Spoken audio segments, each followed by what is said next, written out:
Welcome to Idea to IPO. My name is Rob.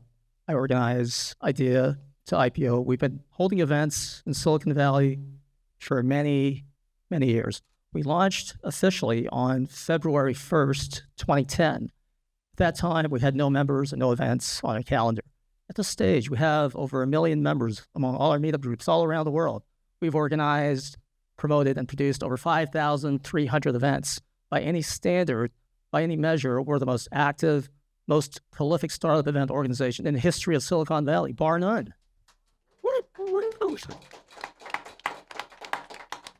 Thank you for all your support. We organize venture capital panels, legal workshops, networking events, and more. We hold an event every day of the week. Check out our schedule at ideatoipo.com. Our mission is to promote entrepreneurship, support entrepreneurs, build community, and provide value in the Silicon Valley startup ecosystem. To that end, we provide content that is practical, actionable, and relevant. Stuff you can actually use to succeed as entrepreneurs. We believe in building community because Silicon Valley is a global aspirational ecosystem. It attracts people from all over the world who come here to do great things. Who here is not originally from Silicon Valley or the greater San Francisco Bay Area?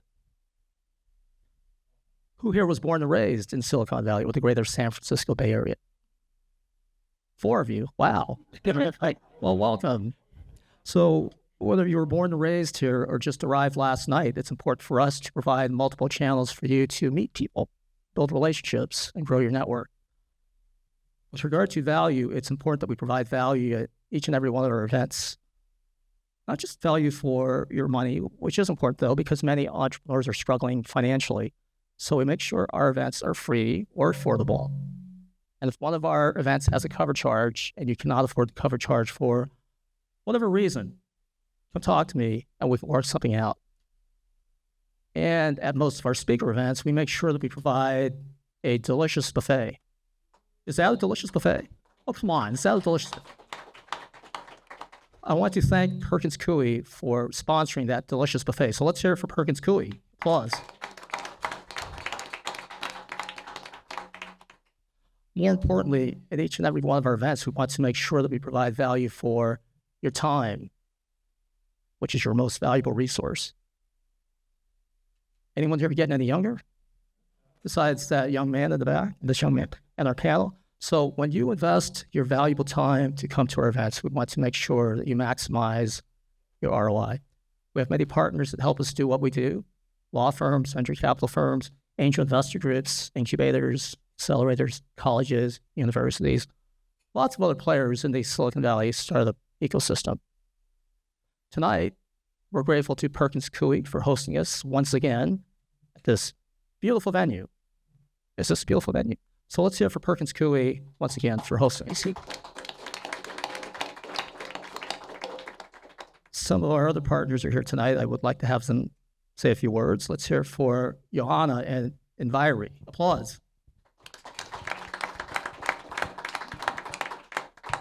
Good evening and nice to meet you all. My name is Johanna. I'm the founder of Envir. I'm also a global event planner.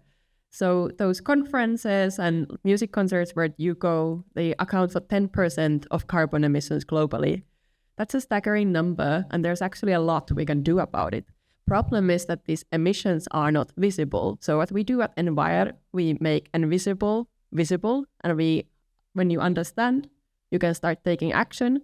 And our software automates event-specific impact tracking for the biggest convention centers and sports arenas in the world, so we can get towards net zero carbon event industry.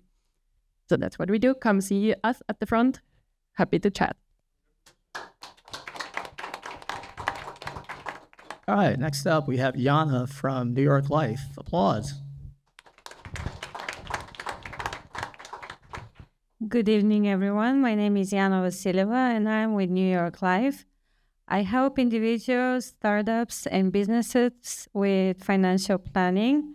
And if you're getting funded by venture capital, you would definitely need life insurance and protection.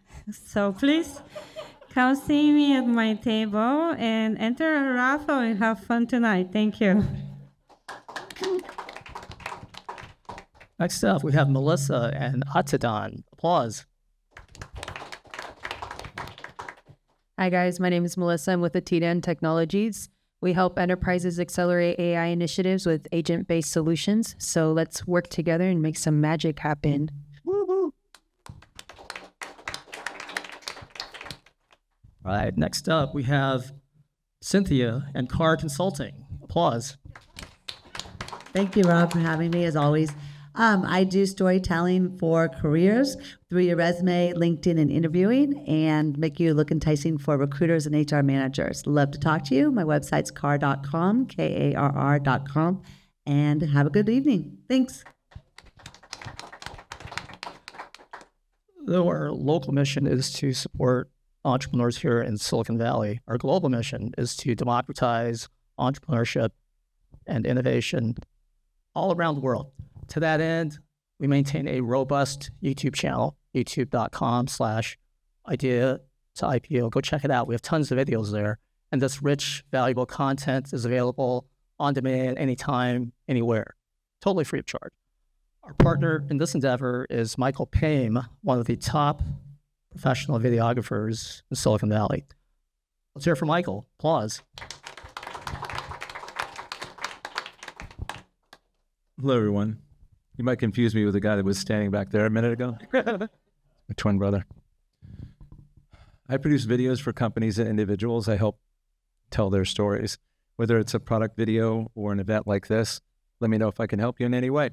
I can do, I'm actually having a special right now on an explainer video. If you have a startup, for as little as $300, I can help you tell your story.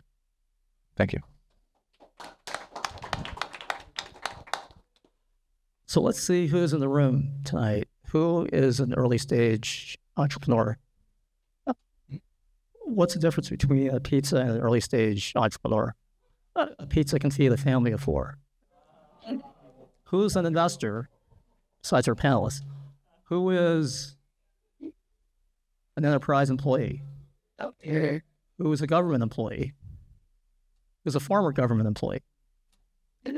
Who is an academic or student? Who's a journalist or media person? Who's here for the delicious buffet? Well, for you regulars, what's different about the delicious buffet tonight? All the plates, cups, just utensils, they're all washable and reusable.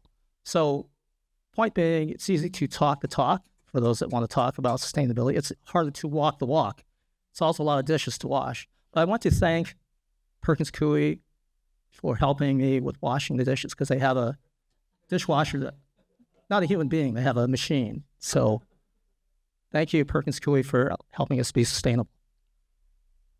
Oh, by the way, so these are also reusable. So on your way out, turn them in. And if you're a regular, we can use them again the next time. So we're shooting for zero waste. Maybe we're 98% there, but thanks for supporting our cause. So here's the schedule for the rest of the evening. Our panel will hold a brilliant, compelling, dynamic, entertaining, and scintillating discussion. Right? Yeah. No pressure. At 8 p.m., we'll open it up to questions from the audience.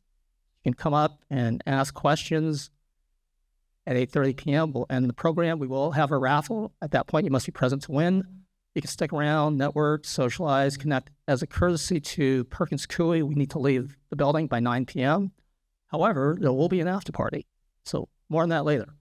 So without further ado, I'm going to hand it off to our distinguished moderator, Ben Brokesh, attorney here at Perkins Coie. So let's give it up for Ben and our panel. Applause. Thank you. As Rob mentioned, I'm Ben Brokesh. I'm a patent attorney here at Perkins Coie. Perkins Coie is a full-service law firm. We can help in all phases of climate technologies, for all the entrepreneurs here in the room. We have patent attorneys like Al and Colin here in the front that can help with your patent needs. We have Troy Foster in the back there, who works with emerging companies and their venture capital and corporate formation needs. We also have attorneys that specialize in regulatory work and all different aspects of climate technology and climate innovation. So we're here to help if you need us. To get us started here, we'll start off with introductions. So if everyone here would just kind of tell us their name, your background in climate and innovation. Yep. My name is Ajay Gupta. I'm the founding partner of a new venture fund in climate space called CLAI Ventures. We invest in AI technologies working on climate mitigation and adaptation. So it's not a generalist climate tech fund. It's got a very specific focus to it. And my background is 22 years in equity trading, followed by 10 years of investing here in the Valley. And this fund is very much born out of a program a lot of our partners did called Stanford DCI. That's where we met, and we were climate aligned, and there was no excuse not to do a fund. So here we are. Thanks, Ajay. Hi, everyone. My name is Sindhu Kotha, and I'm an investment manager at Sabanci Climate Ventures, $200 million corporate venture capital fund under Sabanci Holdings, which is a multi-business unit holding company out of Turkey. We have a gigawatt scale energy generation and distribution business in the US and in Turkey. And we invest in startups. We have 11 to date, and funds in the US and in Europe. And my background is 10 years across finance, entrepreneurship, and startup operations. Hi, everyone. My name is Reza Khaj. I'm working for Plug and Play Tech Center. I'm one of the investors and directors helping and supporting our investments in climate, energy, and deep tech. My background is engineering. I got my PhD working on multidisciplinary research at the intersection of AI, robotics, civil infrastructures, working on projects with DOE, NSF, companies like General Motors. And before coming back to research and eventually venture capital, I also worked for a few years as a consultant engineer. At Plug and Play, we do two things. We make investment in earlier stage startup companies. We are one of the most active investors in the world with 300 investments each year. But besides that, we are helping and supporting more than 600 large corporations in the world by connecting the most innovative startup companies to leading corporations. Very nice to meet everybody here. Hey guys, I'm Keshia. I'm a partner at BDev Ventures. We are something of a generalist fund, so we invest in B2B software. We do have some climate tech investments. Previously, I ran a startup accelerator, launched their climate tech arm called German Accelerator. Before that, I was at GSV Capital. I was on their labs arm, GSV Labs. And before that, which is now a long time ago, I was a founder myself. So I've sat in your shoes. I've cried those tears. Happy to be here. Raghu, Madabushi with National Grid Partners. National Grid, of course, is this big utility in the UK and the Northeast in the US. We are mostly investing in energy infrastructure and enterprise software, Series A, Series B. So early growth. Happy to be here. And Rob's a rock star pulling this together every month. Thanks. Hi, everybody. Sorry for coming late. Apologies for that. I can stay over after the event if that helps. My name is Sanjit Singh. I am the co-founder of and chairman of EU First Capital. We invest in Gen AI, cybersecurity, and deep tech. We do invest across stages. We have done earlier stage investments, several seed investments, seed Series A, B investments, as well as little later stage investments. We are investors in Anthropic. We are in Perplexity, Grok, which is a AI chip company, and several other companies. We've invested in over 40 companies and growing as well. My background is I have a PhD in chemical engineering back in the day, used to be in tech roles, and then meandered towards venture capital back in the day. And my last corporate role was at Intel Capital in Santa Clara. All right, thank you guys. So I wanted to start out just by getting a baseline here and get everybody's take on what climate tech actually is, what make something climate tech as opposed to just a regular piece of technology. And we might start at the end here and come back if you would start us out there, Sanjit. We were talking about this actually this week, not because of this panel or this event, but how many people have seen the videos of flooding in New York and New Jersey and Texas? I think if we are still not waking up to the fact that climate change is real, every degree of temperature is actually affecting manyfold. I think it's high time. I do think climate is going to play a much bigger role in the world than it is today. Number one. Number two, I also hope that we use the technologies like AI more for social goods, like for climate change prediction versus losing or impacting children at a camp in Texas. That's very sad to see. I felt I was trying to analyze where were the data signals that we as society, and I'm not blaming anybody, but we as society or we as the tech capital could have analyzed to prevent incidents like those.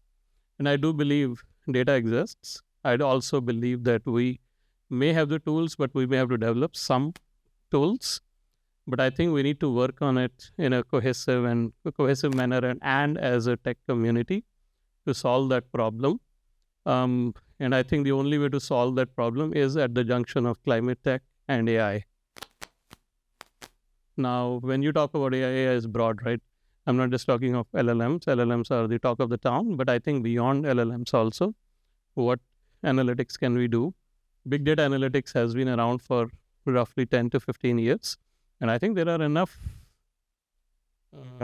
sophisticated tools out there that we can leverage to apply for prediction of weather changes or what's to come, or even maybe to prevent some of these happenings.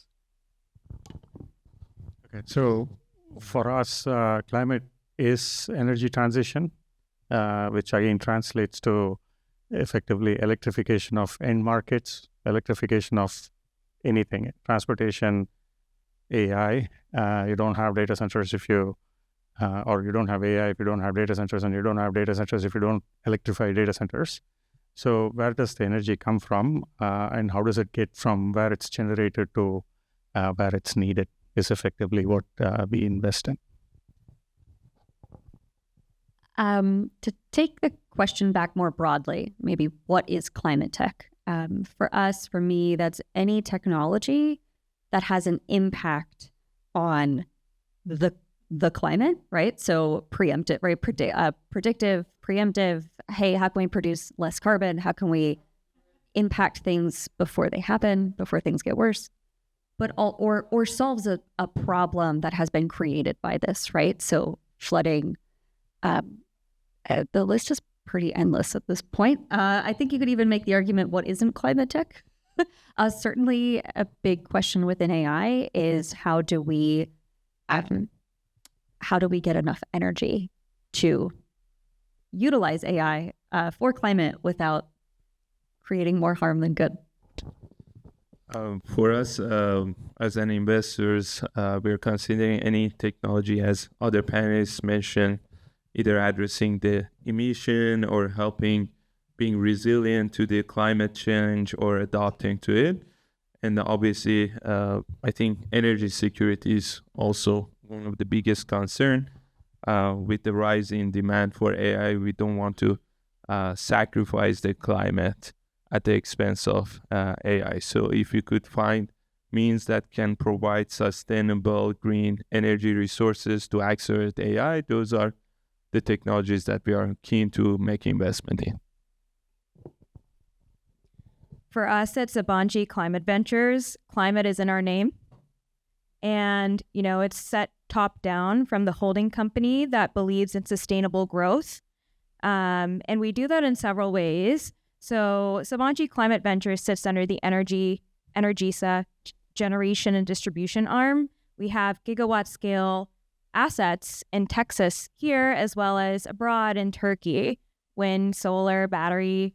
And so from that standpoint, investing in climate tech is technologies that augment, improve the efficiency and the distribution of both generation of solar and wind and to multiple stakeholders in that ecosystem, whether that's consumers in the home all the way through to C&I.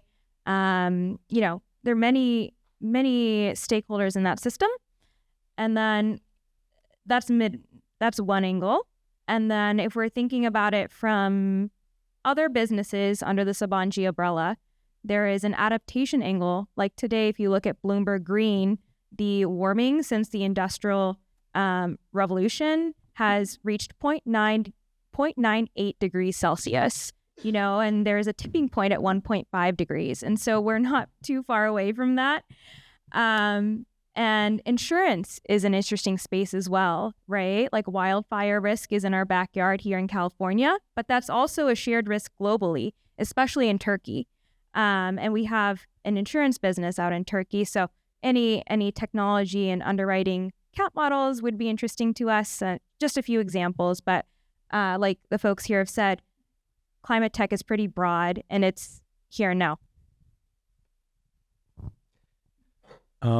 Well, for anything we want to do in life, there are two preconditions. One, our own health. The other is the planet. So I think, and those are quite heavily intertwined. So you can argue planetary health is climate tech, both of the systems and the human beings. Just to put terminology around it, we focus both on climate mitigation and adaptation.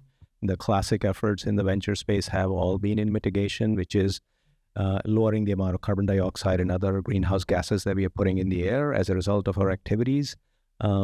But then, as everybody spoke about, adaptation is very much the need of the hour.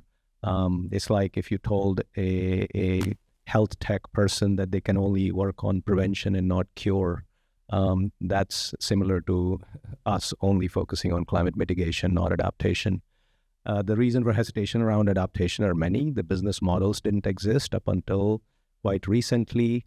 But given sort of the urgency of the crisis, there's a lot going on now in insurance, in home hardening, in weather forecasting using AI, et cetera. So where we specifically get involved on the applications of AI to climate are essentially in extracting a lot more out of distributed energy resources. We have an abundance of solar, wind storage, et cetera. One of our portfolio company founders, Powerline Martinez, is here. We focus on extracting the most value and impact out of storage assets using AI. We invest in companies doing weather prediction for AI, using AI to do grid resilience planning and minimizing the fire risk that can happen from aging infrastructure. So all of those applications, they cut across both mitigation and adaptation, and equally conscious of the enormous energy footprint of AI, and which we'll talk about. And there's an investable thesis there as well. But it's really using AI as a catalyst for both mitigation and adaptation and not really drawing a line between the two because we need both of them. Yeah. Yeah. So I think you guys can see that everybody on the panel here has had some, if not deep, involvement with AI, especially in the climate space. So that leads us right into our next question of what is AI's role in climate technology and the climate space? And can you touch on the tension between climate and energy use and what we need there? And we'll start with you, Ajay. I don't know if anybody here attended this event we hosted during San Francisco Climate Week. It was called AI for Energy and Energy for AI. I know Martinez was there as one of the panelists, and you were there. The tension between the two is tremendous, and I think it's a good thing that there is that tension. Our thesis on AI for climate is pretty clear. I mean, AI is going to touch every bit of industrial revolution that we have had in the past, make it much more efficient, and less energy intensive. So like example being weather forecasting. If you use physics-based models, finite difference models, they take days to run. They require supercomputers, tremendous amount of energy. You can mimic the physics modeling of climate and atmospheric sciences using AI. It allows you to run it much faster with much less energy. It allows you to take in a lot more input data than simply the sensors that are out there. You can include satellite imagery and so forth. So there's applications of AI in weather prediction. There's applications, classic geosensing applications around, looking at fire risk, looking at insurance, talking about Texas and the impact of floods there. If we had some of these technologies, probably we could have done a little bit better in that situation. Now, the other side, obviously, as we started talking to investors about our fund, was that everybody said, well, you talk about AI helping climate, but right now it's actually hurting climate. So a couple of things there. Absolutely, yes, AI has a huge energy footprint. I would say that there's no point in linear extrapolation because a lot is changing in that landscape. Going forward, probably 85% of the workloads would be inference rather than training. And if you look at the cost of inference over the last 2 years alone, it's gone down by about 100x. Used to be like for a million token, it was $10, and now it's 10 cents. And that's the progress we have had from GPT 3.5 to the latest model that we have. So the good news about the energy used by AI is that it's very much tied to the dollars and cents of the hyperscalers, and they have every incentive in the world to reduce that footprint. Maybe for climate reasons, but I would say mostly economics and climate are very heavily tied there. But we also obviously are interested in reducing whatever footprint is there, and it continues to grow over time by designing better cooling technologies. We can use AI itself to design better cooling systems for data centers. Companies like Phaedra have done that very successfully.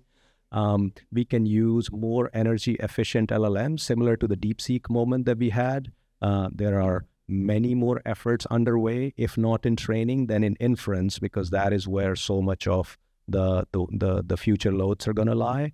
And we can design better systems around, where these data centers should be located in the grid infrastructure so that we are actually using the spare capacity and not burdening the grid in the way that we have been historically. Ajay, does that mean that I don't have to feel too guilty about my chat GPTs versus Google? Okay, carbon footprint, smaller. Cool. So AI is setting the demand, right? The data centers, and the constraint is the supply of electrons. Data centers are measured in megawatts, right? Which is energy, which is quite interesting. And we want cheaper energy, as Ajay had noted, and renewables have the cheapest levelized cost of energy when you compare them to other forms of generation, even without federal incentives. So that's really exciting time to be in right now. And that's a great case from an economic standpoint, right? To be powering your data centers with renewables. It just makes sense economically. So that's AI from an energy standpoint, right? What's powering it? From our portfolio, we have a couple of investments that are working on different AI technologies. One of them is called AI Dash. Some of you may have heard of them. They are a satellite data-based company that monitors vegetation to mitigate wildfire risk around power lines. Incredible technology. And we love that it's, a mitigation approach to an incredible pain point that they're solving right now. Another one, you might have heard of geothermal company Fervo. They're using AI ML models to figure out where to best drill in their enhanced geothermal technology. So really exciting innovation, across different AI applications. I think panelists covered most of the relationship between AI and energy, but I just wanted to bring also some hopes maybe to this challenge. with this tremendous amount of energy needed for AI, I think one unique opportunity that is created for startup and companies that are working on deploying dispatchable energy to get into power purchase agreements. Fairboy is one of the examples that they have good projects with Google.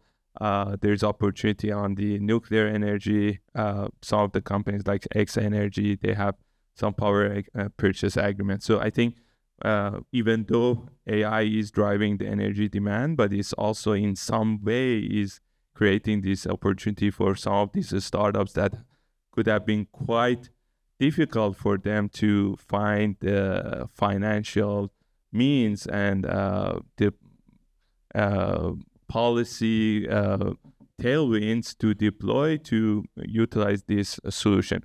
One cool thing about the data centers is that they don't need to be necessarily connected to the grid.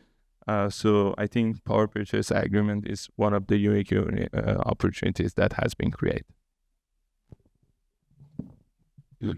Yes.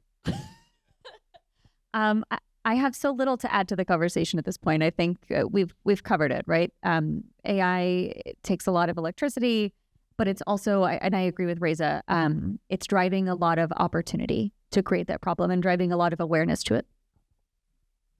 Yeah, nothing to add. Maybe just the one subtlety is just as you think of data center as one big blob of load on the grid, or if it's not grid connected and is fed by some wind or an off-grid source of energy, there is a lot of work that's going on within the data center from a power management point of view. So that might be an area of interest. I think we are going to enter a time when consumers will be told you have 200 minutes of energy usage per day quota. You can either use the lights or the GPT. Which one would you prefer? Which one do you prefer? GPT. I think we may reach that point because the AI energy usage, as my esteemed panelist colleagues talked about here, is skyrocketing. In fact, we have, as from a U-First Capital investment thesis standpoint, we talked about a year ago, GPU is the shortage, has been like scarce commodity. Next scarce commodity, a year ago, we actually wrote publicly about it in a blog on Forbes as well, is going to be energy. And we did some calculations around how much and how it will impact. And I think we were off by 3x because the usage has gone up way too much. And also I'll share, we've looked at a company called Helion Energy, which is Sam Altman's other company. You should study how Sam Altman creates companies. He's obviously the CEO of OpenAI, but he has other companies also. It's very fascinating to study how he is a co-founder of some other companies beyond OpenAI. We have invested in one out of those. It's called WorldCoin, renamed as Worlds. It's going after proving you are AI or human. So as AI bots grow up, you don't know who's logging in, AI or human. So he's trying to do that. He created that company. Secondly, he also created this company called Helion Energy, identifying probably 5-7 years ago that energy, as OpenAI grows, energy is going to be a limitation. So he wants to capitalize on that. And I just wanted to mention some of these tidbits around AI and energy. Before we move on, I have a quick question. So you mentioned, and I think this is really super relevant today, how can we, within the data centers or within technology, reduce energy consumption, reduce the demand? And I think for me, that brings to mind edge computing. It brings to mind smaller models, right? More specific models. Do you consider that a part of climate tech? Like, are you looking at that as funds? See, I think it's very difficult to add some of these tags. We went through the climate 1.0. I'm sure a bunch of us lived through climate 1.0. We've lived through climate 2.0. We've lived through energy transition. I think now it's called something else. So effectively, it's a march, or it's a race between efficiency, cost, and need for compute in some ways. So even as NVIDIA is ramping up, their racks have actually literally halved in size, and their compute power has easily at least doubled. I'm talking just between 2 generations. But still, you're talking a 500 megawatt data center, 500 megawatt data center. How are you going to connect this to the grid? So that's the outside the data center problem. And even within the data center, there's like heat dissipation, there is delivering power. You're talking about water-cooled racks and processors, and you need to deliver power within the data center without losses. So there's talk of superconducting, whatever. So there's a lot of work that needs to happen even within the data center, despite the efficiency. We are way past Moore's law at this point. So, but still, the efficiency part of it is still not nearly enough from a demand point of view. Maybe just adding few examples inside. I think there is tremendous opportunity inside the data centers. Some of the interesting startups that we have been working with at Plug and Play, Emerald AI and Load. I don't know if you guys have heard about those companies, but both of those companies are trying to orchestrate the AI load. So all these data centers are distributed around the world and in different geographies. So if you could find ways to orchestrate the AI load to somewhere that the energy is greener, cleaner, that's one way of kind of providing the climate resiliency for AI. And also with the challenge of like data centers being large consumers of load, but because of the redundancy provided on site, they could be also good players and participants with grid. Yeah, so he mentioned Emerald AI, right? So the fundamental problem is energy, at least clean energy, is available only at certain times of the day, obviously. There's only so much you can do with storage, even though grid-attached storage is a real thing, because it has to be approved by the regulator. So this is a deeply regulated industry, moves at snail's pace, while OpenAI is moving at like OpenAI space. It takes five years to get connectivity to a data center. So they're not going to wait for 5 years to connect these things. But the point was, people are talking about how do you match the availability with the need for availability of energy, clean energy, at least within the day when the sun shines and the wind blows literally across the world with when you need compute capacity. So that itself is like a big problem. I just wanted to answer the original question, like, is AI efficiency climate tech? Yes, it is, in my view. I mean, some of it is always going to get just fundamentally driven by the innovation cycle. Just like we went through Moore's law, we're going to go through equivalent of Moore's law in AI, as we are witnessing. And a lot of that is just going to focus on efficiency. But there's some really well-defined parts of data center that lend themselves to climate tech, one being cooling, right? So 40% of the energy spent in the data center is on cooling.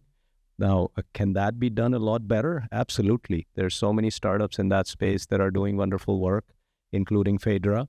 The other being the sort of the location of these data centers. I think there has to be, currently it's driven a lot by policy and the state incentives and so forth. There's no reason why a climate consideration cannot play a bigger role. And again, a spare grid capacity where the access to water and the power makes most sense to locate these things should have a bigger priority than just the policy incentive. So I do think that, AI is a tail that's wagging the dog, and absolutely anything to improve the efficiency of AI is climate tech stack.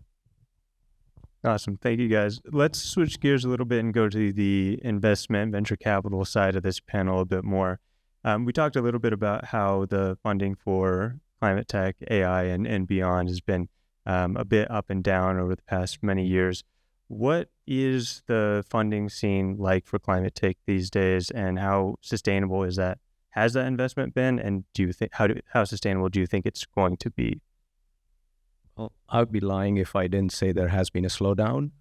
So 23 to 22, 24% drop in overall funding, and I think 23 to 24 was a 15% drop in overall climate tech funding. But that's coming off of a pretty high base back during 21-22 time frame. What has been more than compensating for that is the focus on AI. And obviously, AI is pretty broad, and there's so much investment dollars flowing into it. But this synergistic component between AI and climate, if you include that, there has actually been an explosion in funding in the AI-related climate tech. So, as far as that segment, which is what we intend to focus on, is concerned, it is a very robust one.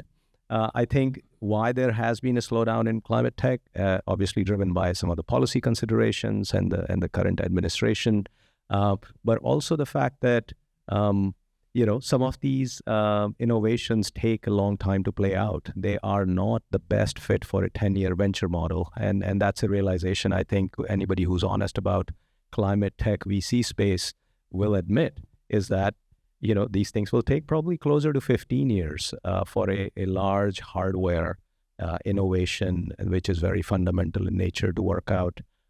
So that's been part of the frustration with climate tech, which has seen some slowdown. But what people are working on is absolutely worthy, and it's darkest before the dawn.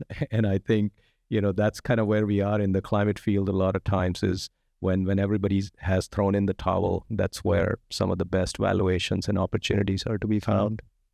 To jump in there just a little bit, anybody can answer this question, but for those portions of climate technology that need more time, that the VC model doesn't exactly fit for, what should those inventors and entrepreneurs be looking for to support what they're doing? Yeah, that's a great question. I can take that. So venture capital is one asset class. It's one flavor of funding. And for climate tech, that is more applicable. So when we think about the cap stack, as a former banker, there's many flavors, and it takes me back to the days of lending. If you have a hardware component of your business, then there's ways to raise money that's not dilutive to your cap table by getting cheaper form of capital off of a borrowing base that is receivables or equipment. There's also project finance. If you're developing projects in the solar, wind, geothermal space, and there's also public dollars that are also non-dilutive, not just within the US, but you think internationally, climate change is global. So I would say, compared to the zero interest rate period of 21 and 22, while capital is a little more expensive in the VC space, there are other creative means of finding liquidity, like extending your runway and powering your business beyond that. And this is just a period in time, and we all go through business cycles, and so in climate tech, your technology, if you're starting out today, it's, as Ajay noted, it could take longer than the traditional 10-year VC timeline to reach maturity, and there's many creative ways of funding your business beyond that. Just adding to that, maybe another example. A lot of corporations also have emission targets, and they're also participating in climate investment, either through direct capital investment through their CVC arms, or sometimes joining syndicates such as Frontier. It's an advanced carbon credit market, I think, funded by Shopify, Stripe, Meta, McKinsey. They have pledged $1 billion investment or purchasing carbon credits. And a lot of great startup companies have been accelerated by those carbon credits. Two of our portfolio companies, Heirloom and Vaulted Deep, each received $50+ plus million commitment from those. So there are some opportunities. Again, I'm going to double down on power purchase agreement. That's also another way of finding financials in this climate. Yes. There you can get funding in a lot of ways, right? And there's a lot of non-dilutive funding still, maybe not at the federal level of the United States, but certainly within the EU, certainly here locally in California, and also within counties. San Francisco County.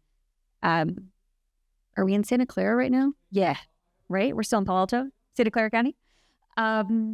I think there's also, to your point, we're seeing CBCs, but even large enterprise stepping in and filling the gap just by being design partners, by being early customers.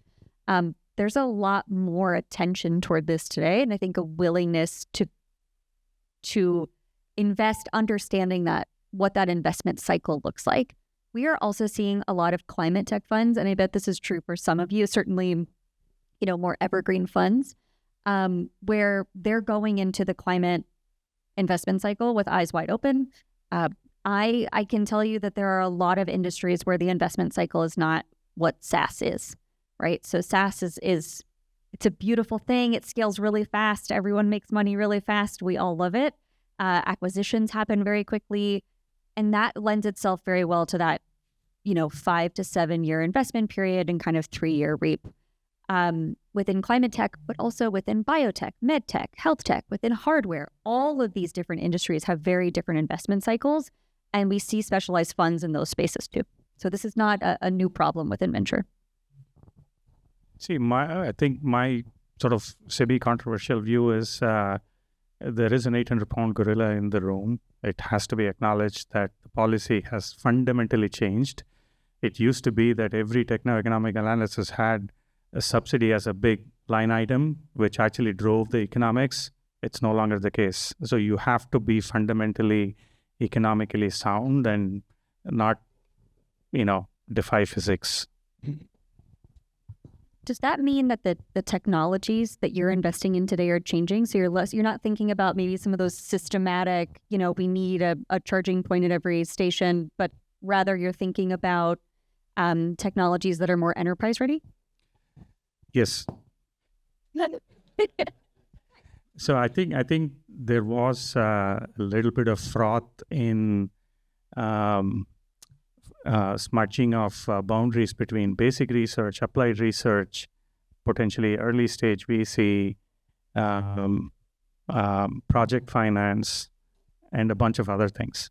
And that has led to a lot of destruction of capital. Yeah. Before VCs invest in a sector, they first do the analysis of, okay, what have been the big acquisitions or big IPOs in the last 10 years in this sector? And that answer is not very lucrative, purely from an investment standpoint for VCs in the climate tech sector. Although it's always talked about, it's a large sector, it's a big problem, but why now? Startups have to make progress in 2 years. I know we talked about fund life cycles, 10 years, but if you think from a startup standpoint, I invest in a climate tech seed startup, it has year and a half for Series A, which means it has to drive revenue, customer traction throughout the use case in a large market, product market fit, all of the good stuff within that 1 year. If I don't see that startups in general in climate tech can do that in the next year or so, forget 10 years, then we have a problem, fundamental problem. But I think the why now question is getting accelerated for climate tech.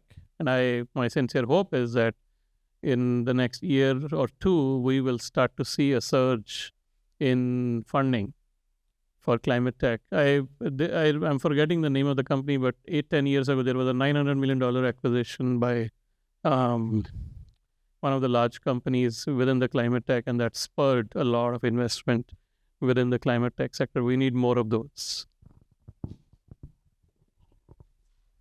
If I can just add one thing to why now question.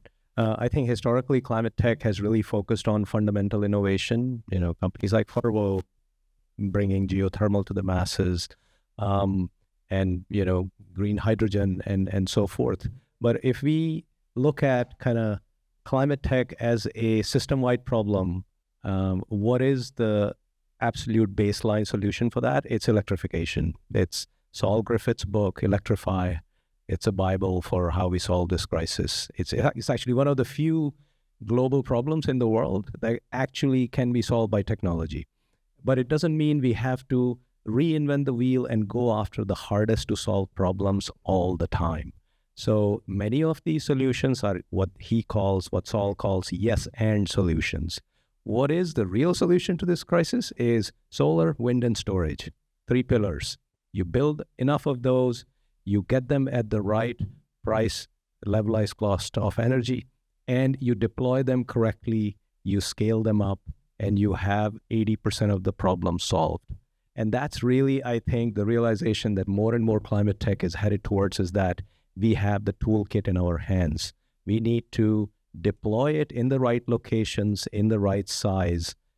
Incentives, etc., will play a role, always have played a role, but I think, if I can say, thanks to China, the price of these things is below fossil fuel now. Now it's a question of deploying them sensibly and extracting the most value out of them.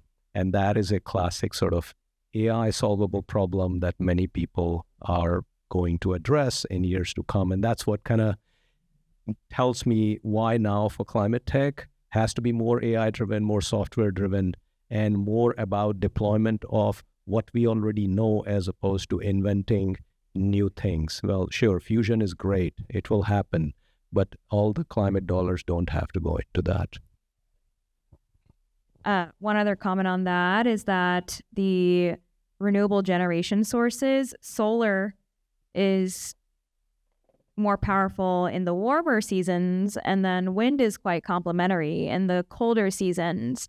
And then when you think about smoothing the variability of the generation between the two, we have this point in time now that's special with the technology in batteries that is capturing the energy that's created and, is able to store that for longer and longer.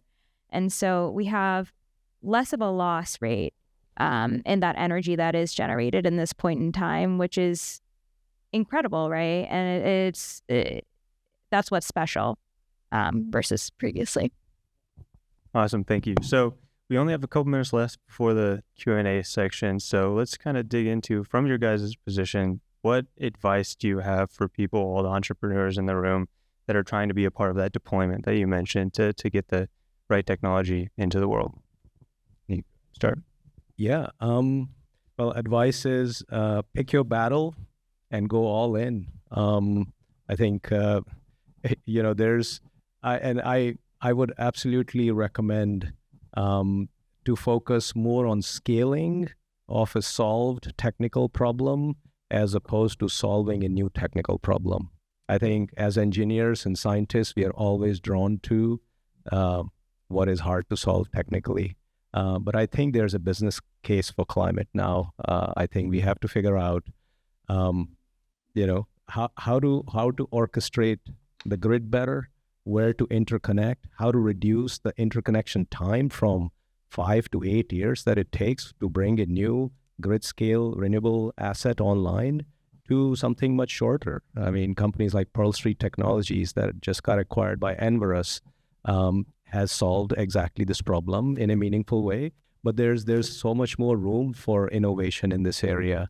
So that would be my advice: is to go for the scaling and solving of why a particular asset is not widely deployed, as opposed to inventing a new asset type. That's my honest advice. Yeah, and AI is great in expediting that timeline. For example, with connecting more renewable projects into our grid, there is a limitation around interconnection, right? And finding exactly where we can plug in and quickly. AI will, there are solutions out there that are able to expedite that too, which is exciting to see. Maybe something not to do is that in this climate, don't build a startup that is very reliant on policies and incentives. Yes. And I think this is my advice that I'm giving to all founders today, which is, previously you would come in and you would pitch these lofty ideas and we would get excited. And today that's still required, but also think about how do you build that sustainably? How do you build that with intention? How do you build that through partnerships? How can you leverage not just governmental, but enterprise venture capital? And how can you do it in a way where you get to profitability a lot faster? Maybe my it's not even advice. My thing to live by maybe is don't listen to the VCs. Just listen to your customers, please, customers and users. The other thing is there is a timeline that the VCs invest in. Please be aware of what that timeline is. There is a 4-year investment period, and then rest of it is catchment. So there is built-in at best 10-year timeline within which the investment has to bear fruit, have an exit effectively. So understand that. And then maybe the third is VC capital is very expensive. It's just a fundamental thing. Taking VC's money is expensive capital.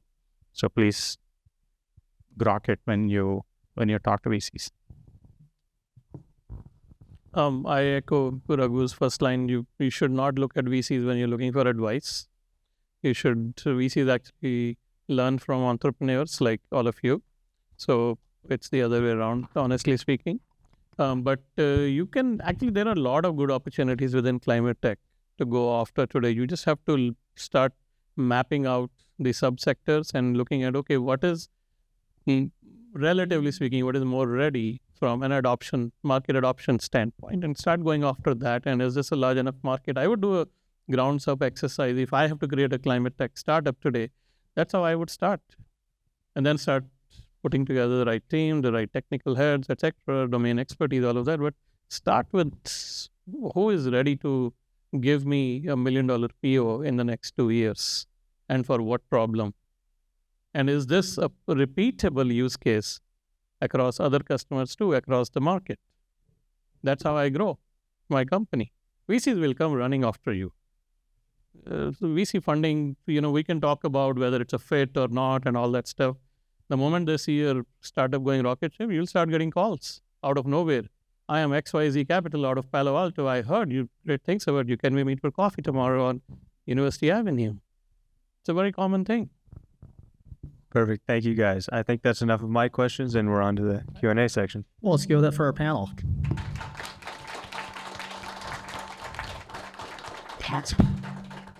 Panelists who exceeded expectations, and thank you for not exceeding the time limit. I give credit to our moderator. So now it's time for audience participation. So if you have questions for our panel, we have a line, just step right up. This is not a pitch event, so please don't deliver a pitch or a thinly disguised pitch, or you have to deal with Melissa, our bouncer. So what's about this invocation? Yeah. Actually, first question. Bert, I'll let you go first. Great. Bert Weinstein.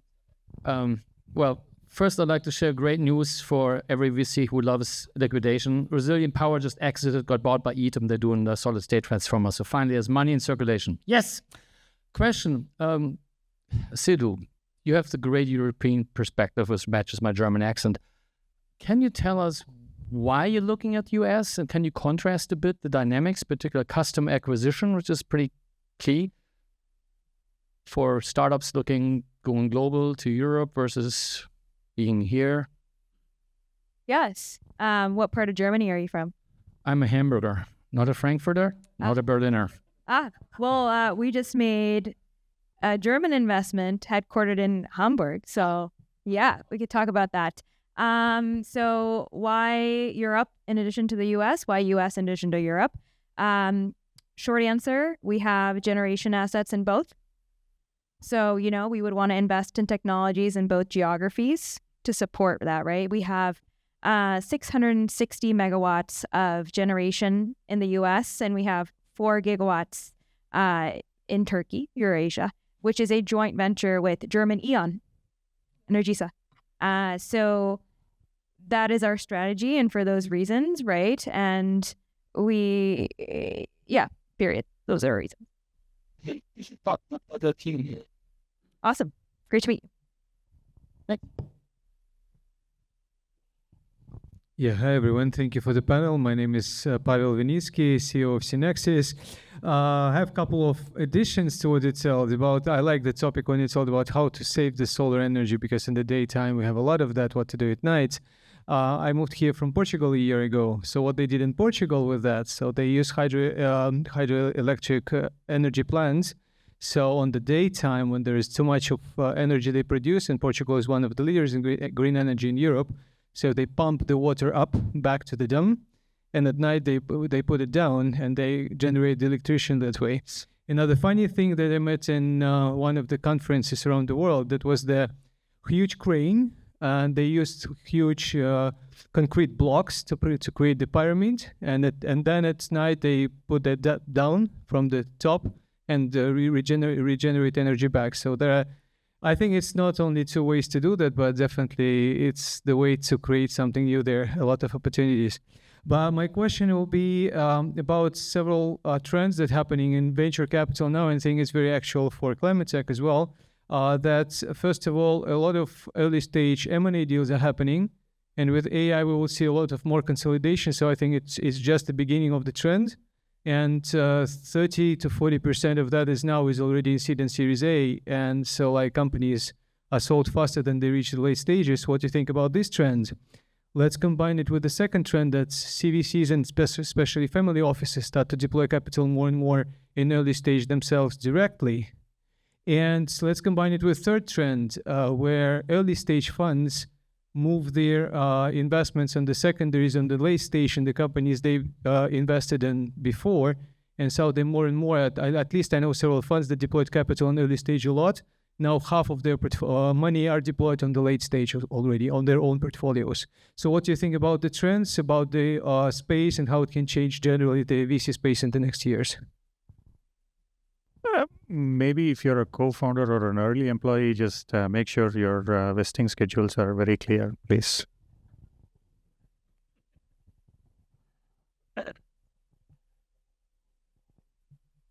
I'm not sure. I think there's a lot of acqui-hires happening right now. It's not clear to me that there's a lot of M&A, like true acquisitions, right? Like true mergers.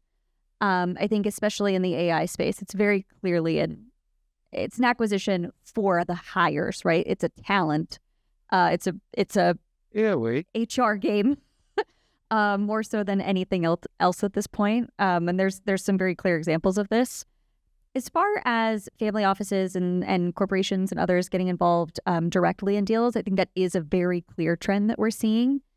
I think it's interesting, it's exciting in that one of the problems that we talked about is venture has a very clear timeline.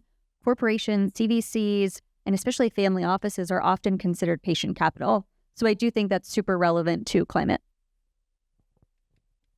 And on the third trend, I think you mentioned like a lot of VCs keep deploying money at the later stage portfolio companies. I think part of it has been partially because of the weight that a lot of later stage VCs have been holding off deploying capital, and they want to support their portfolio. They probably have the most insight about the progress of their portfolio, and they believe they're going to be successful. They want to give them an extra 12 months, 18 months lifeline while the capital is deployed in climate. But I think I'm very optimistic person in general, but I feel like we are towards the end of wait and see, and I think we're going to start deploying more and more in climate. Even though the trend is that we have declined, but there has been like crazy valuations back in 2021. So I think that was part of the reason. Hi, my name is Daniel Kim. I'm the founder of CEO of Lit Motors. So, I think, Ajay, you mentioned that, it gets very dark before it becomes light. And, that was in, the context of the hardware space. We are a deep tech company in transportation, and I'm kind of interested in not just your response, because I love Salt Griffith as well. Where do you think there are great industries for more innovation? Maybe it's in deep tech for hardware in the entire climate space, because we've been doing this for 15 years. We're a deep tech company. But I'm kind of interested to hear, the panel's, comment on that. So,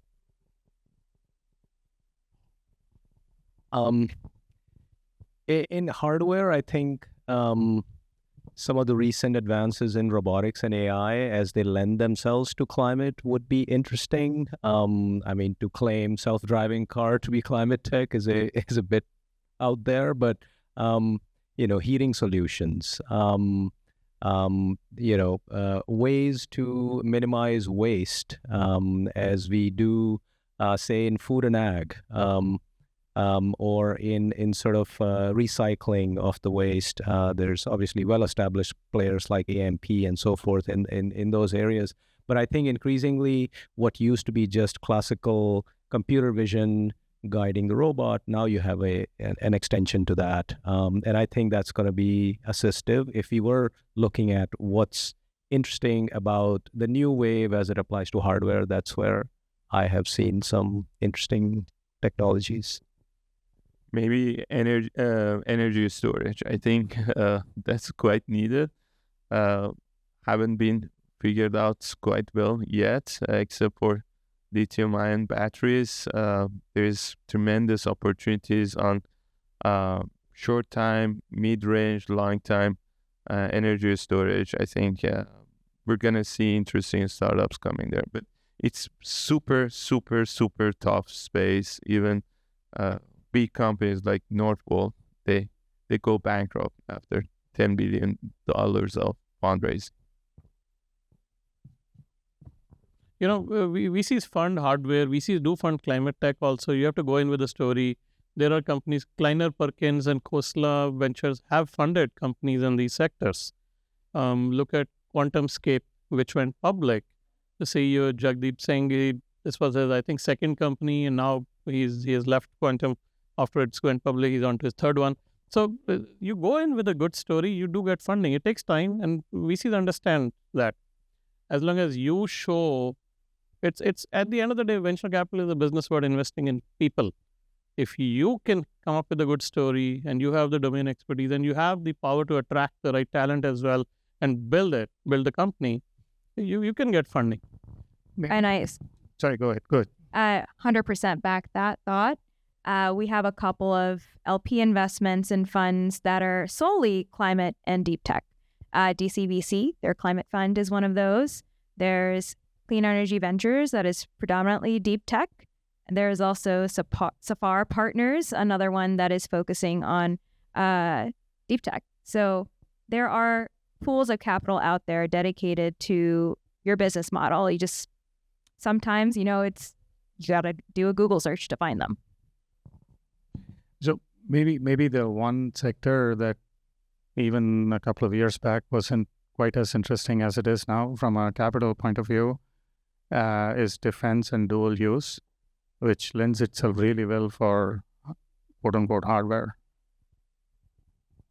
Hi, I'm Neville. I'm primarily a product manager and founder, but I'm also an investor and mentor at CLAI Open.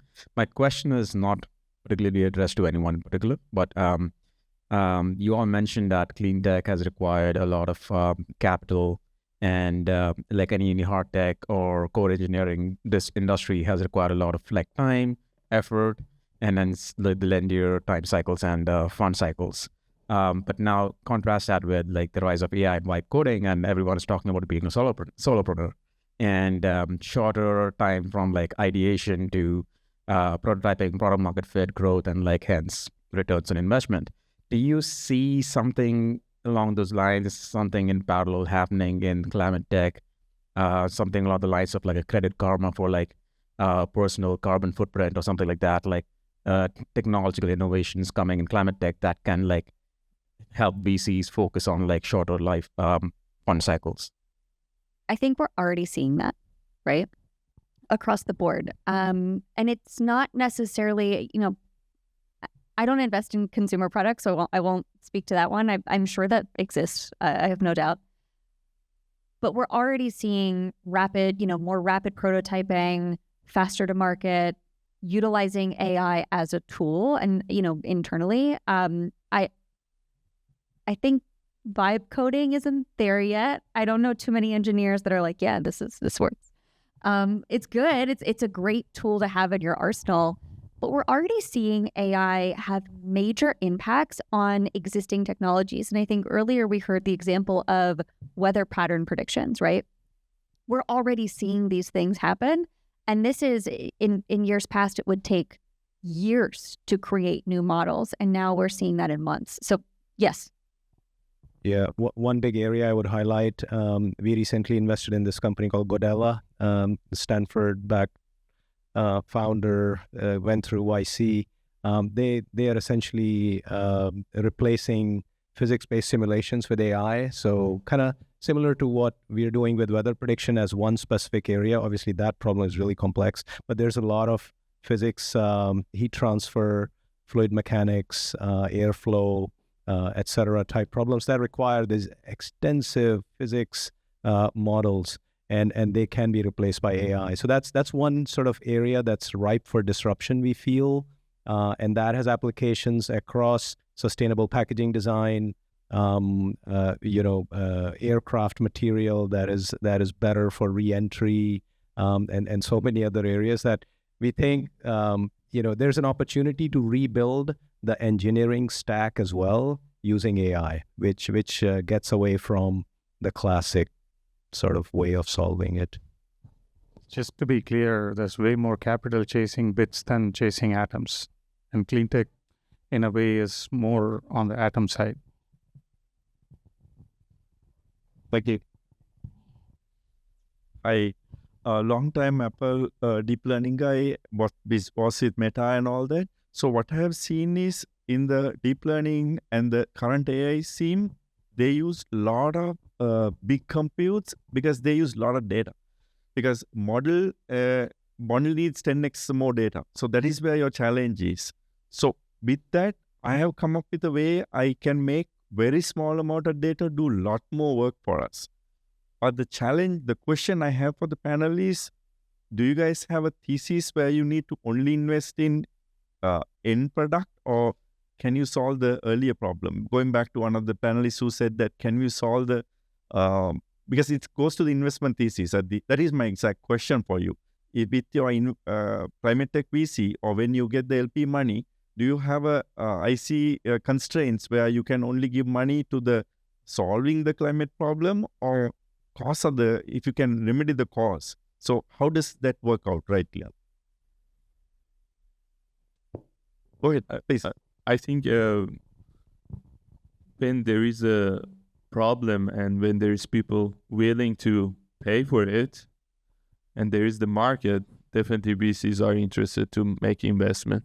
It doesn't need necessarily to be climate investors, but if the fundamentals there, it can be VC backable. Yeah, I mean, it doesn't have to be an end product. I mean, you just look at the number of, any YC Demo Day startups. Of them, I would argue 80% are creating things which are not end product per se, either for enterprise or consumer. They are adding a convenience in a sort of either a coding process or an engineering process. So there's definitely room for innovations which are not about here's a finished product and it's going to solve climate. But the thesis software, can you keep the money? Because you have a investment thesis, right? That's my question.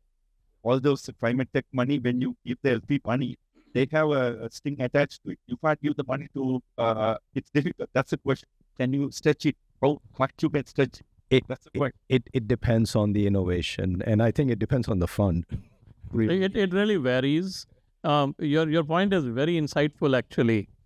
And I don't know if everybody has comprehended. What's your name again? Laleen.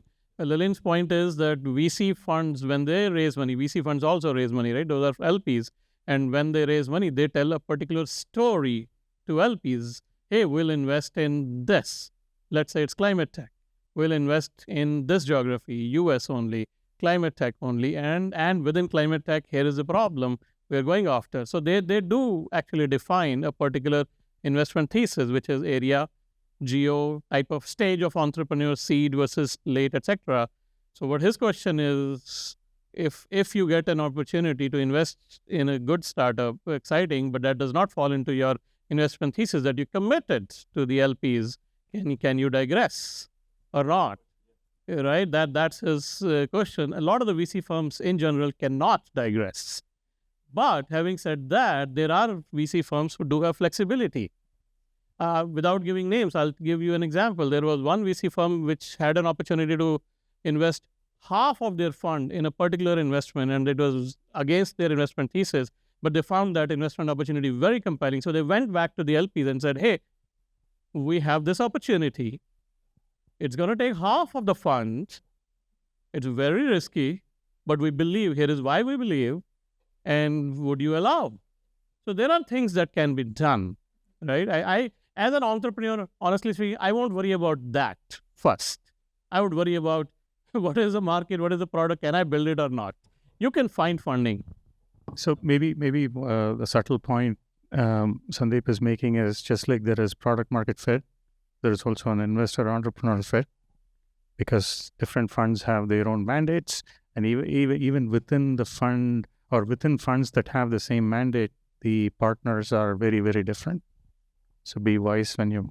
My advice for all founders that are fundraising is a sales process, right? So create a CRM. I love Google Sheets for this. Write down a list. ChatGPT is great for this. Write down a list of every investor you can possibly find. Look at, all of their investment criteria. So what stage are they investing at? What industries are they investing in? Anything to do with their thesis. Eliminate any where you're not a match. And then tier them, right? So the most interesting are tier 1 and most interesting for you, not because they are a big name brand. And then start at the bottom, start at the least interesting, but that are still relevant. And then send that list to everybody you know and start getting introductions. That is how I would go about fundraising, to find those investors that are going to care about your technology and your company, irregardless of whether they're climate or I also have a more generalist fund. Yeah. And then so quickly adding from the CVC angle, AI it can be applied in many ways, right? But what perks our ears is when there is a pain point that is addressed with the technology. And for us as an energy and climate investor, I'll give you one example. We have utility scale solar farms. And so we are looking for solutions that will solve the O&M aspect of our renewable assets. And that's, we're actively looking for AI investments for that one pain point, and there are many others, right? And so there's a discovery process where if you're talking to corporate venture capital funds like us, you can look at the type of business that they have at the holding company or all the business units, that they're operating, and see what types of pain points do you think they have. And that could help create your shortlist too from a corporate venture capital standpoint. By the way, if your story is that compelling and the VC firm cannot invest because of that investment thesis limitation, I have seen cases where the general partner will say, I'll put a personal check.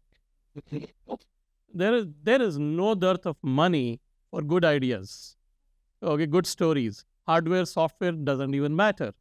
There was a company, I don't know if you guys remember, 10 years ago, they were building glasses, VR glasses out of Miami. They were on Time magazine, all front cover page. Larry Page invested $500 million. Google invested $500 million. The company went down the drain. But that's a different story. But there is over $1 billion. I'm forgetting the name of the company. Some of you, what was the name? Magic Leap. Magic Leap. Thank you. It didn't go down the drain. It still exists, but it's kind of non-existent. But my point is, I know so many GPs of Bay Area, Sandal Road VC firms who said, oh my God, we don't invest in VR, but I'm going to put personal money in it. So money is not a problem, honestly speaking. I just had a question, for the innovative, climate-friendly projects, are they more expensive for like AI systems? If you know what I'm saying, like, are they more expensive? Yeah, that's a question. And there's another question,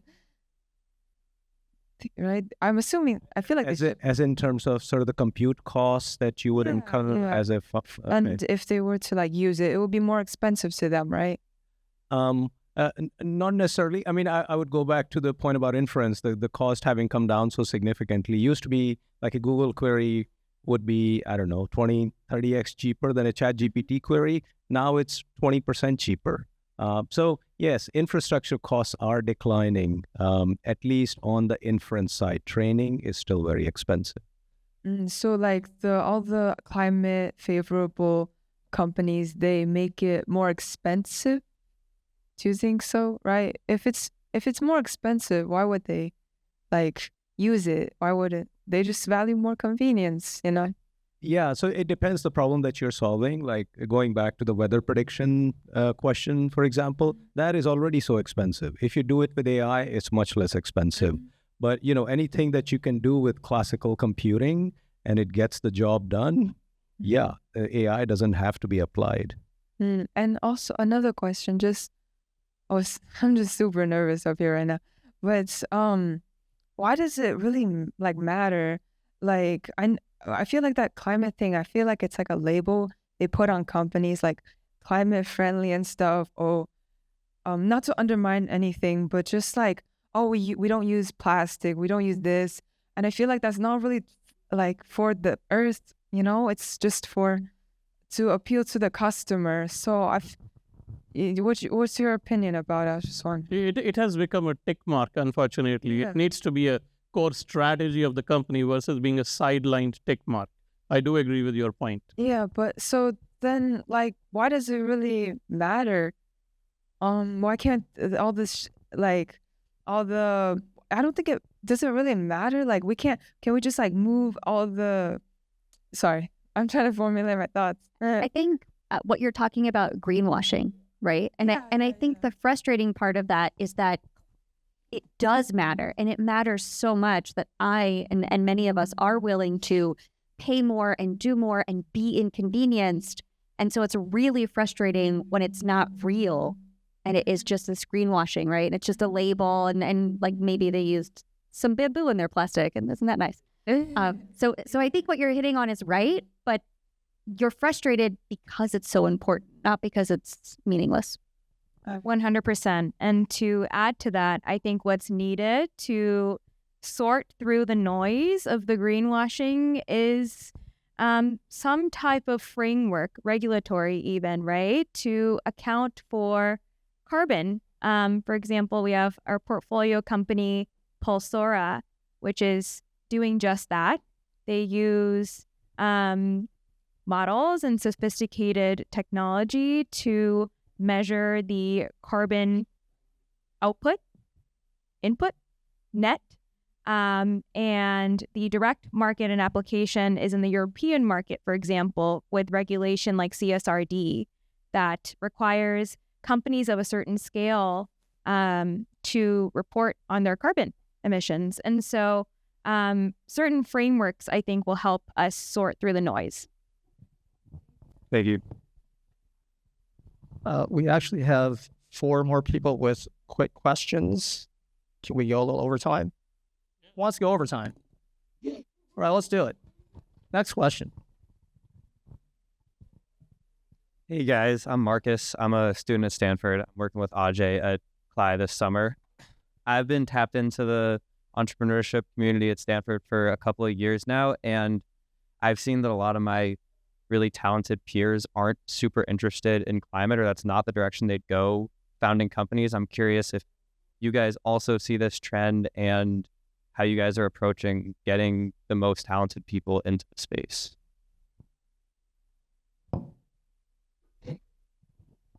I didn't feel that way, but I totally accept your perspective. Yeah, definitely when there's this, immediate shining object called AI in the room, I think the fascination would be to go there and develop the latest chatbot, or just apply the vibe coding or LLM thing to something which is an end product. And there has been successes with verticalization of AI with immediate impact. But I would argue the observation I had while I was there a few years ago, and I continue to be involved with the Door School, is that some of the most kind of meaningful activity that is happening on campus, at least that I saw, was in the climate space. It was people who are coming in from computer science AI background saying, can we have an impact in this area? It's people coming in from various different hard tech backgrounds and working on those ideas. Now, nobody is immune to capital cycles. So if, capital's drying up, then surely there would be fewer people going in. But I think as far as software for climate goes, I saw some incredible approaches there. But not just to focus on Stanford. Like if you look at MIT with the Energy Club, 60% of the new ideas on the campus are in climate still. So I would think that the young generation is still excited about it, but that's a biased perspective. Maybe just one quick note. Running a startup is quite difficult, so it's good beyond the financial goals and objective, having a mission and goal. And sometimes it's climate is very important to specific founders, and they take that and they stay resilient through that journey. So I think not just look at where the most financial opportunities are, but think about like where you want to make an impact and pursue your passion. I think that would be the best way to look at it.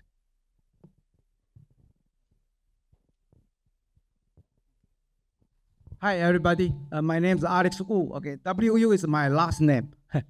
Okay. Our team is focused on universal algorithm. Okay, that apply for market indices, stock markets, individual stock, even election, sports, gaming. You guys can find on YouTube.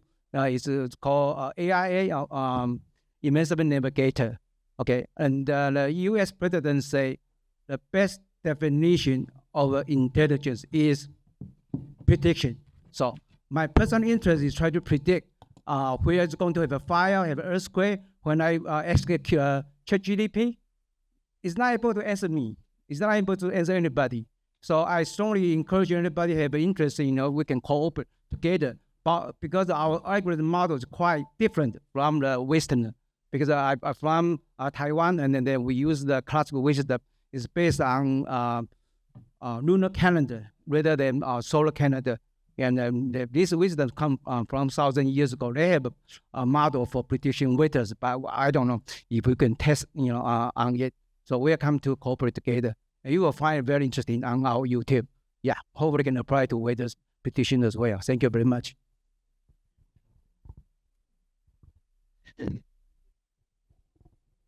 Was there a specific question with that? No, just okay. All right. Everybody. All right, cool. Well, thank you. Thank you. Howdy, I'm Aditya. I'm a CTO of a health tech company, so not really in the climate space, but I'll make up for his lack of question with two questions. First question is, one of the big things that is happening with climate change is kind of a personal adverse effect on people's health. And so are you guys investing in any companies that are doing that? And just kind of curious of what those companies are doing. And second question, more fun. What's your favorite type of renewable? I'm going to include fusion and fission as part of that. So, even if, I'd love to hear it.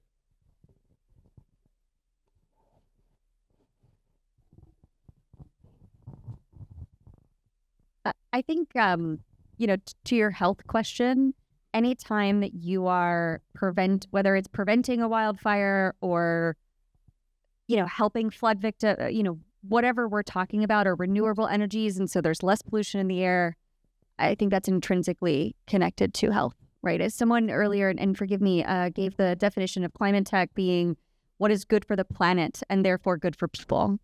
So I think that's very much so one and the same. I drove a hydrogen car back in the day. Pretty cool. Yeah, I mean, anything happening in climate adaptation has implications for human health. So that goes all the way from insurance solutions, wildfire risk mitigation, utilities started fire risk mitigation, to can we get a better flood mapping so that home buyers would be aware of what they're getting into.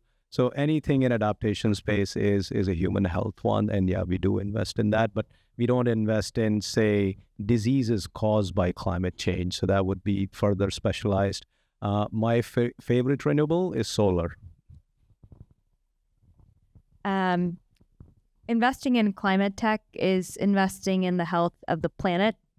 That includes all life forms too, including human beings. And so I think that's really special about this category. And it's critical too, right, to get capital behind it. At Sabanci Climate Ventures, it's hard to pick a favorite child because we have a lot of different sorts of generation in our portfolio. And so I can't, maybe offline, we can chat. Perfect. Thank you. Fusion, reliable, amazing.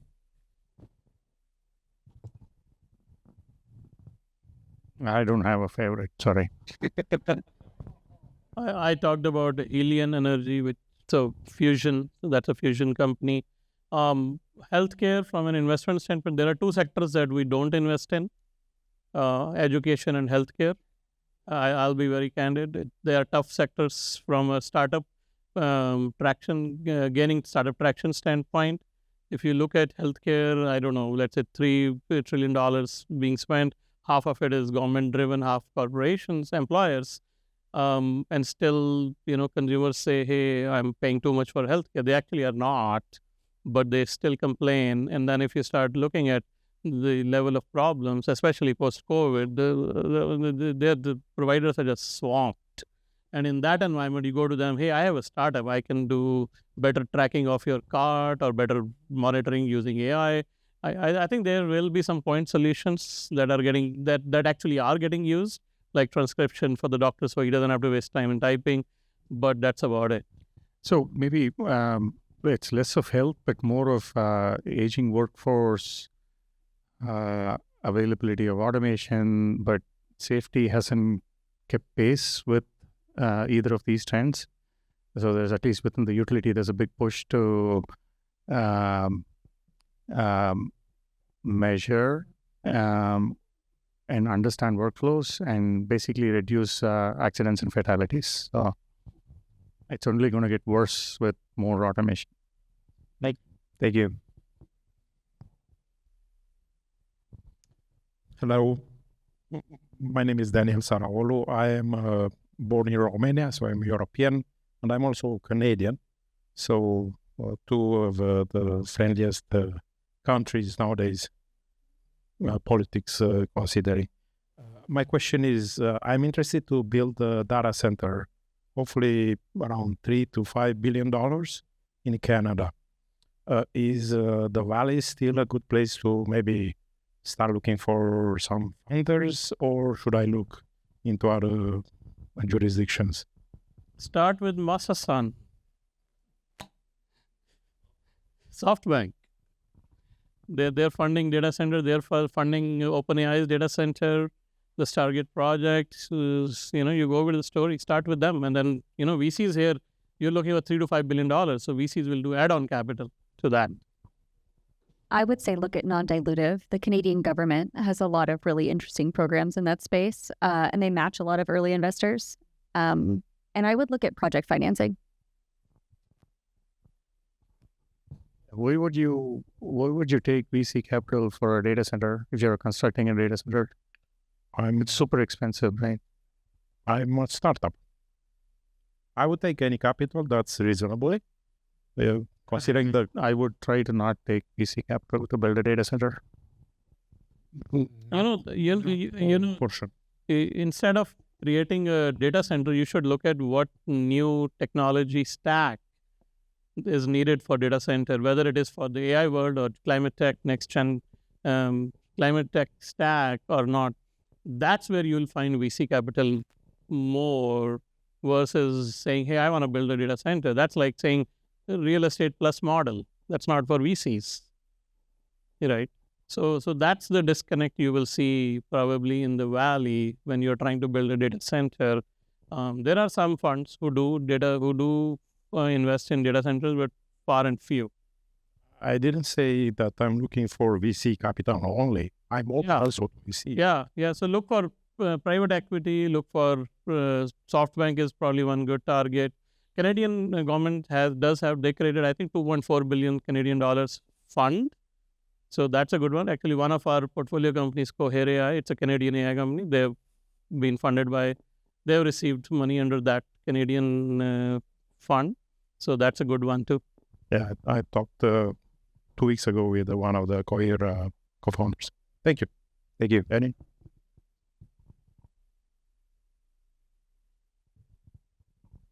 Hello, my name is Patrick, and my main purpose in my life is to make sure that we get to the type 1 civilization in the Kardashev scale.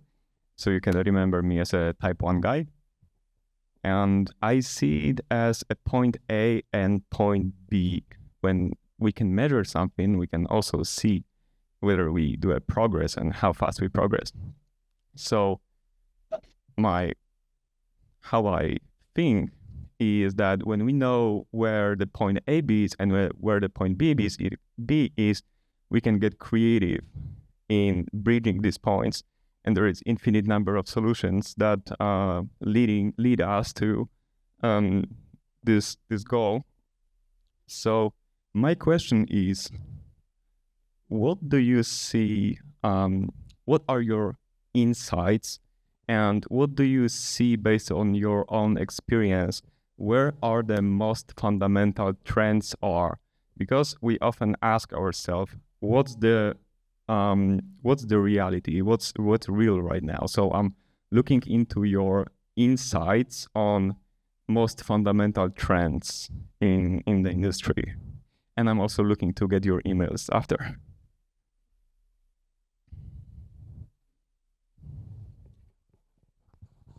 Yeah, go ahead. Is the question about most fundamental trends that we are looking at in general or about climate tech? The most fundamental trends in clean tech and in energy and clean tech, because there are many industries that sum up into as progressive into that direction. But I think the most fundamental way is the energy itself. That's the problem that we need to solve, because the fundamental way of measuring us on this journey is the energy we consume. So I think it all comes down to energy, and other industries are supporting that particular industry.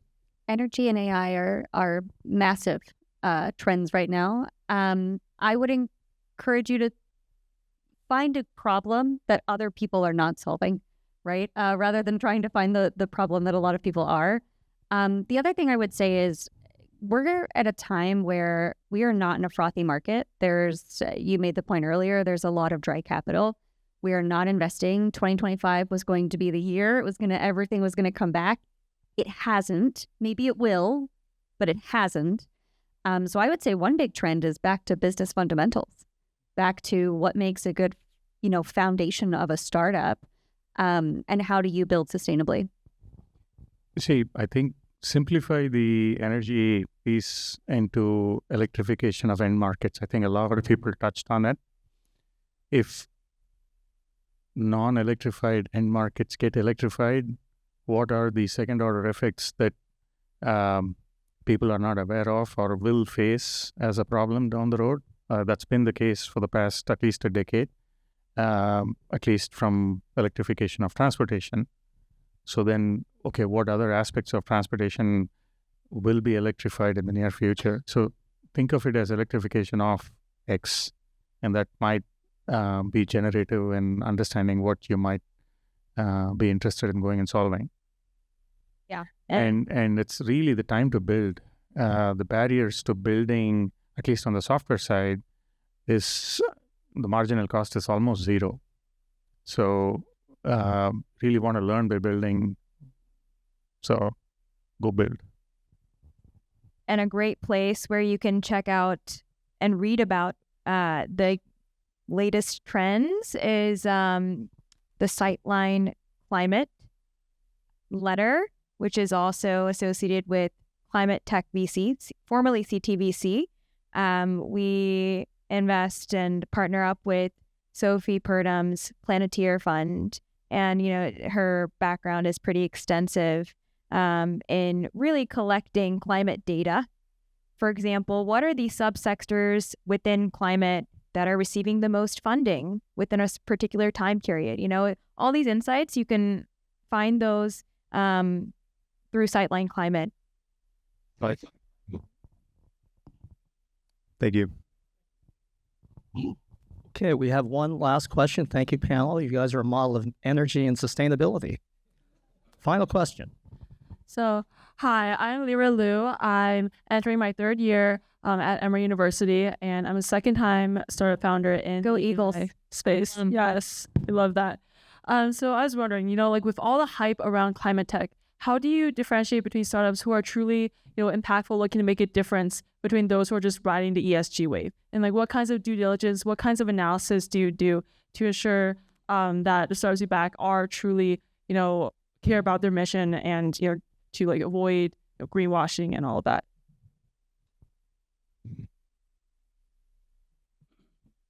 It's same as asking how do you differentiate between a true AI startup versus a fake AI startup, if I may call it that way.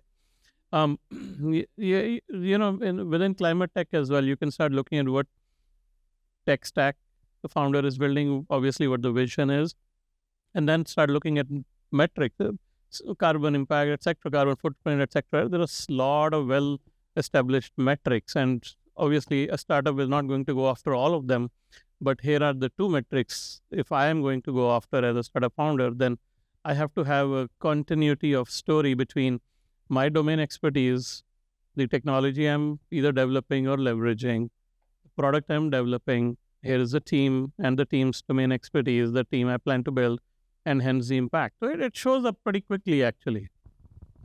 So we do report our own scope 1, scope 2, scope 3 emissions. So our investments also align with some of those in some sense. We do have ways to at least ask the startup to share that data. And then we do also align with the SDG goals. At least these are a couple of frameworks that are pretty prevalent within the industry. And then there are funds that, at least in Europe, funds that by mandate will need to invest in certain types of startups, which have some of these goals in their mandate as well. That's good. Thank you so much. Thank you.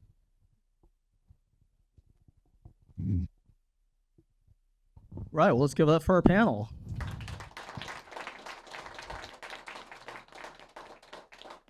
So now it's time for our raffle. So what's the prize, Yana? Oh, well, we have a 2-picture set for your office or your home. And we have a gift card from Madita. Well, let's start with a gift card. So, Ben, you want to do the honors? Drum roll, please. Winner is... Wait. Why don't you read it? Brad, topless. Brad, come on down. You've been funded to the tune of $15. Congratulations. Okay. Okay. Next prize. Let's see. Let me have someone else do it.